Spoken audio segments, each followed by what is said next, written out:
Glórias a Deus, glórias a Jesus e glórias ao Espírito Santo de Deus. A paz do Senhor Jesus Cristo a todos, amigos e amigas, irmãos e irmãs. Deixarei aqui esta narração. Sirvo a Jesus Cristo há mais de 20 anos, como pregador do Evangelho e levita da casa de Deus. Sendo assim, ministro da Bíblia Sagrada, o Evangelho Eterno, a Palavra de Deus, estamos vivendo hoje em um tempo histórico, aonde verdades e mentiras se misturam, e cabe a cada um de nós pesquisar tudo aquilo que estamos vendo, ouvindo e lendo, para que nós venhamos a ter uma compreensão entre o certo e errado, pois a ousadia dos maus é devido à omissão dos bons.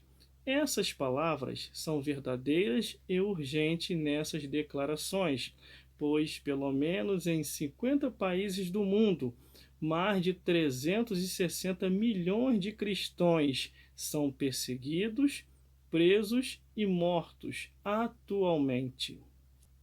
É inútil orar como cristão e depois votar como ateu, orar pela vida e depois votar em candidatos a favor do aborto, orar para que Deus liberte a igreja da perseguição dos países comunistas e votar em candidatos comunistas ou que apoiam quem persegue a própria igreja, orar pedindo a Deus a expansão do evangelho e depois votar em candidatos que querem fechar as igrejas.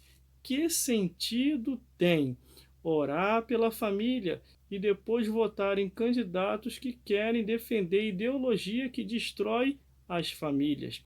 Orar pedindo a Deus pelos filhos e depois votar em candidatos que defendem a pedofilia e ideologia de gênero. Orar para que Deus defenda os adolescentes e os jovens das drogas e depois votar em candidatos que querem a liberalização das drogas. Não adianta orar como cristão e votar como ateu. Não adianta orar como evangélico e votar como ímpio, pois estamos em um tempo de conscientização e que cada um de nós devemos pensar antes de qualquer decisão.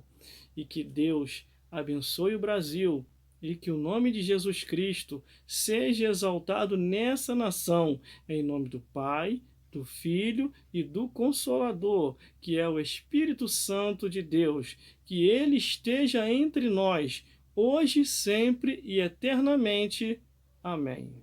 Vamos para uma breve meditação bíblica. Gênesis, capítulo 1, do versículo 4. E viu Deus que a luz era boa, e separou a luz das trevas. Deuteronômio, capítulo 11, versículo 26. Eis que hoje eu ponho diante de vós a bênção e a maldição. Salmos 101, do versículo 6 ao 8. Os olhos de Deus tudo ver. Provérbios, capítulo 26, versículo 2. A maldição sem causa não virá, antes porque a provocaram. Eclesiastes, capítulo 3, versículo 15. E Deus pede conta do tempo que passou.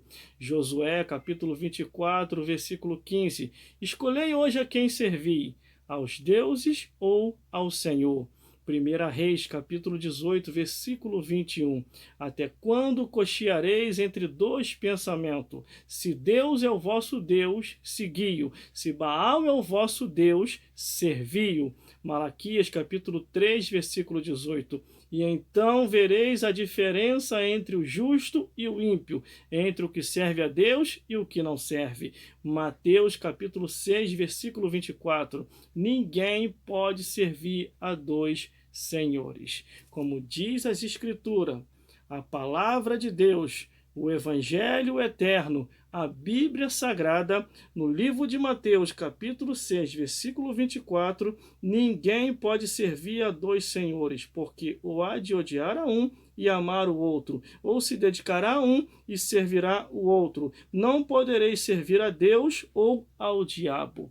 Não podereis servir a Jesus ou a Satanás. Você tem que se decidir de qual lado você quer estar. Ou se você quer ir para o céu, ou se você quer ir para o inferno. Ou se você quer ter uma vida feliz, ou se você quer ter uma vida infeliz. Somos nós que decidimos o nosso final nessa vida. Por isso que nós, antes de qualquer decisão, devemos se orientar com o Espírito Santo de Deus, através da leitura da Bíblia. Jesus Cristo há de nos orientar conforme aquilo que devemos decidir e de qual lado está. Pense nisso, meu amigo, porque Deus só quer o nosso melhor. Quando nós olhamos as proibições na Bíblia, para que Deus, assim, venha nos orientar, essas proibições é porque Deus quer o nosso bem. Por isso, vá se orientando pela Bíblia Sagrada e aí sim tu terás a decisão correta. Fique na paz de Jesus e que Deus possa falar mais forte aos vossos corações.